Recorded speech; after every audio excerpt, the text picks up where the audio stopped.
Ya, kembali lagi bersama kami, langsung saja melanjutkan pertanyaan yang sudah menggantung tadi, Bang Panggi. Ini kan sebenarnya ada tajuk Indonesia Gelap yang jelas tidak bisa diabaikan. Karena kalau kata Mas Satria, ini sudah tidak hanya elemen mahasiswa, tapi juga elemen-elemen lainnya juga terlibat. Ini bagaimana Bang Panggi melihatnya? Tapi satu sisi juga Kang Ujang mengatakan banyak yang sudah dilakukan oleh pemerintah. Iya Mbak Anggita sama Mas Philip yang Kang Ujang dan Mas Satria ya. Pertama tentu saja Indonesia gelap atau redup sebenarnya kan itu. Kalau saya lihat kalau Pak Prabowo pidato lagi Indonesia gelap ndas semula lagi kan. Nah, itu yang kita khawatirkan. Jadi maksud saya ini gelapnya atau redup. Sebenarnya 100 hari ini nggak ada yang ditangkap tuh. Berarti kan nggak redup sebenarnya, nggak gelap juga. Kalau ditangkap kan repot ini. Kemudian 100 hari ini juga dibakar foto Prabowo aman-aman aja tuh. Justru yang redup itu gelap itu di era Jokowi. Itu foto dibakar nggak ketemu tuh bisa ketangkap gitu. Jadi kita apresiasi pemerintahan sekarang sebenarnya cukup demokratis. Yang kedua adalah kalau pidatonya Jokowi kemarin itu yang memancing, yang membuat Pak Prabowo jadi menarik juga tuh. Contoh pidato beliau mengatakan nggak ada tuh yang berani kritik Prabowo. Hari ini ditantang sama mahasiswa, ya kan? Jadi Jokowi yang buat biang keroknya di situ, saya bilang. Karena apa ngomong nggak ada yang berani kritik, nggak ada yang berani presiden kuat. Akhirnya sekarang ditantang sama mahasiswa. Apa yang nggak berani dikritik hari ini? Dibilang gelap Indonesia kan? Nah, jadi pemadam kebakaran tetap Pak Prabowo. Efisiensi hari ini kan pemadam kebakaran Pak Prabowo juga karena 10 tahun poya-poya, ya kan? Gimana nggak bansos 500 triliun salah sasaran digunakan sebagai alat politik. Tapi jadi, kan yang kemudian jadi 13 poin permintaan dari BEM seluruh Indonesia sendiri adalah bagaimana saat era Pak Prabowo. Di programnya Pak Prabowo. Nah, makanya hari ini tuntutan mahasiswa ini kan menarik semua nih. Ya. Perampasan aset. Jangan omong-omong aja Prabowo ini. Kejar koruptor sampai ke Antartika, sampai ke Timur Tengah bagian selatan apa namanya. Nah, sekarang buktikan dong perampasan aset ini. Bisa nggak dieksekusi ini supaya jangan omon-omon. Ya, yang kedua adalah duit fungsi ABRI. Tapi kan melanggar sendiri sekarang duit fungsi banyak dilakukan hari ini merangkap jabatan. Nah, ini kan tantangan juga. Nah, ini harus hati-hati. Nah, termasuk ini menarik ini, jangan tidak tepat sasaran kesehatan dan pendidikan. Enggak pas sekali dipotong itu, enggak valid itu. Jadi maksud saya kalau hanya sekedar ATK, kalau perjalanan dinas yang lain itu oke. Tapi kadang-kadang enggak fairnya gini. Misalnya kemarin Partai Coklat masih aman dananya, Partai Hijau masih aman, DPR pertahanan BIN-nya, tapi kesehatannya udah mengerikan, pendidikannya dipotong-potong. Nah, itu akhirnya kan protes itu, gerakan itu kan muncul dari situ sebenarnya. Nggak fair, ada ketidakseimbangan, tidak equal gitu dalam proses ini. Yang ketiga, ini publik juga mencurigai, maksudnya ini efisiensi begini nggak gitu-gitu amat lah gitu, sampai sebesar ini, sampai mati lampu, lift dimatikan, itu kan terlalu norak gitu loh. Sampai proses negara berjalan nggak stabil kan. Kalau efisiensi memang nanti akan ditarget untuk misalnya makan siang gratis, saya juga curiga, ini gimana sih makan siang gratis sampai besar segitu ini? Ini jangan-jangan ini Danantara ini. Danantara ini akan dijadikan proyek juga pos baru yang penting ke depan gitu. Misalnya gini, akan dikasih dana talangan 1.000 triliun itu modal awal Danantara ini. Nanti ujungnya 9.000 triliun.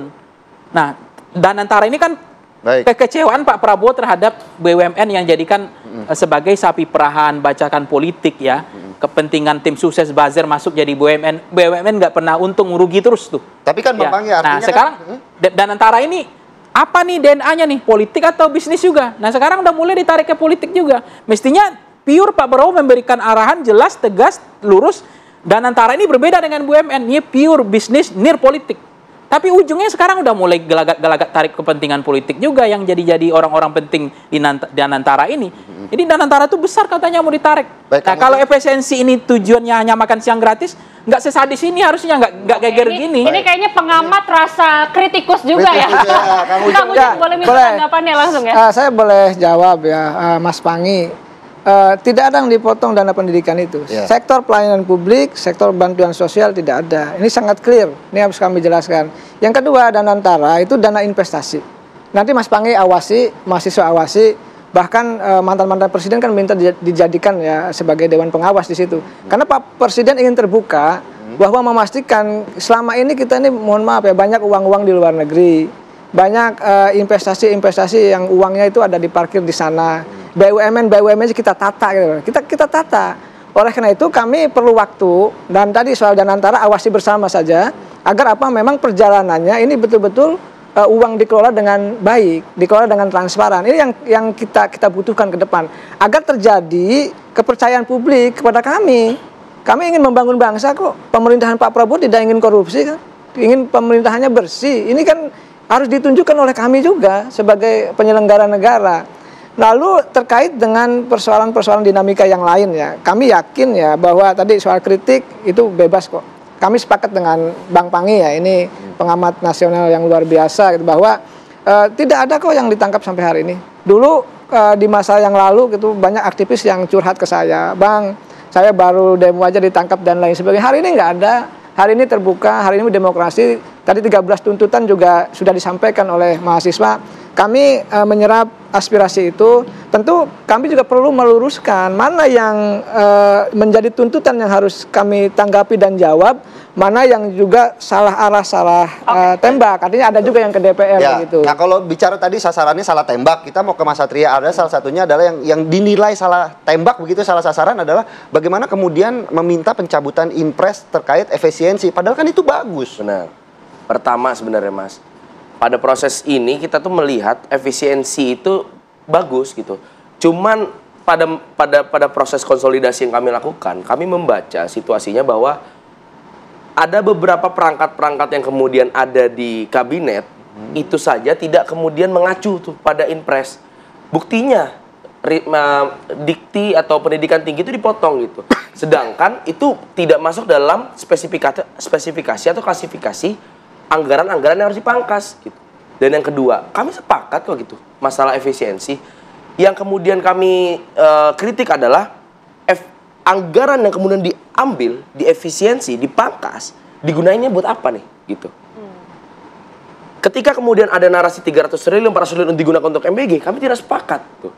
Karena kami juga ikut mengacu pada kajian-kajian yang ada di NGO atau LSM, misal dari Celios. Celios bilang bahwa ada 64,48 triliun anggaran yang digunakan untuk membiayai makan bergizi gratis bagi anak orang kaya.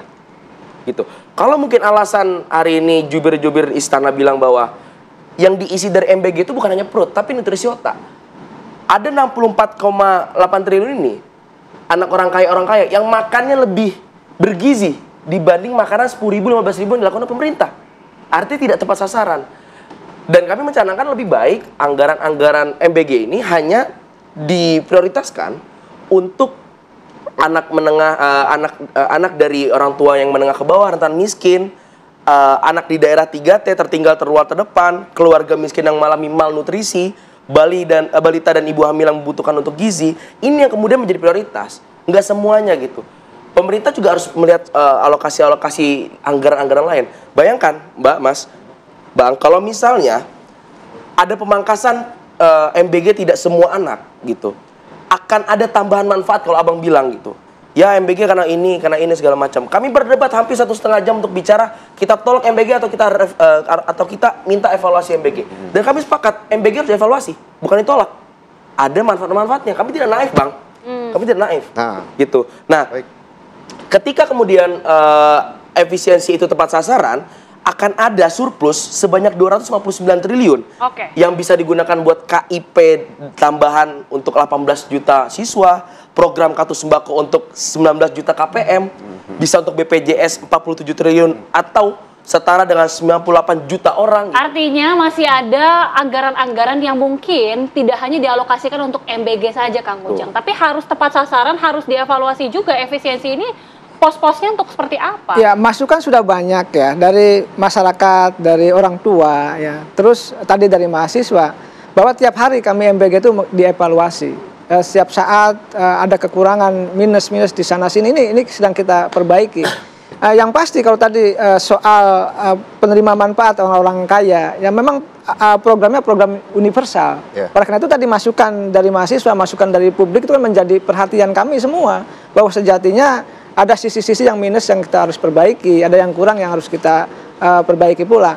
Nah, di saat yang sama kami yakin bahwa ini program terbaik yang kami miliki untuk memastikan bahwa generasi-generasi emas itu akan muncul dan tumbuh. Dasarnya dari makan bergizi gratis dulu. Tadi kritikan itu kita terima sebagai bagian daripada tadi untuk mengkoreksi ada yang kekurang, yang minus-minus itu. Dan kami terbuka untuk itu. Tetapi bahwa program ini program yang diterima oleh seluruh rakyat Indonesia. Kami agak aneh kalau misalkan program yang bagus, yang baik itu ditolak. Tapi mahasiswa tadi tidak menolak, sekali lagi. Hanya mengkritisi kenapa misalkan yang sudah... Kenapa terlalu besar? Bukan, yang sudah kenyang, udah kenyang ya kan, dapat. Nah, ini menjadi evaluasi kami yang jelas bahwa ini program yang terus kita jalankan. Sehingga apa? Sehingga di ujung nanti 2029 penerima manfaatnya 82 juta lebih. Dan ini kan menyasar tadi ibu hamil terbantu, ya, ibu menyusui, anak balita. Iya, ini kan gratis, mereka semua welcome dan menerima. Ketika 6 Januari itu kami kick off, kami mulai, ketika itu penerima manfaatnya masih sedikit, semua mendorong Pak Prabowo untuk mempercepat, bayangkan. Kami belum dapat. Saya bilang, kami bilang ya bertahap. Dan sekarang ya, terbukti seluruh komponen bangsa gitu ya, ada yang mengkritisi itu baik, di saat yang sama membutuhkan program ini agar menyentuh ya semua kalangan, termasuk tadi yang disampaikan oleh Mas Satria, anak-anak yang tidak mampu begitu. Baik, saya mau ke Bang Panggi. Bang Panggi, kalau kita melihat dari 13 permintaan dari BEM seluruh Indonesia ini kan ada yang terkait program, ada juga yang syarat akan politik begitu. Apakah kemudian aksi dari BMSI ini murni dari melihat fenomena bahwa ini ada kebijakan-kebijakan yang sedikit tidak menguntungkan rakyat, atau justru ada yang berupaya untuk menunggangi aksi ini? Dijawabnya sesaat lagi setelah Apa Kabar Indonesia Pagi kembali.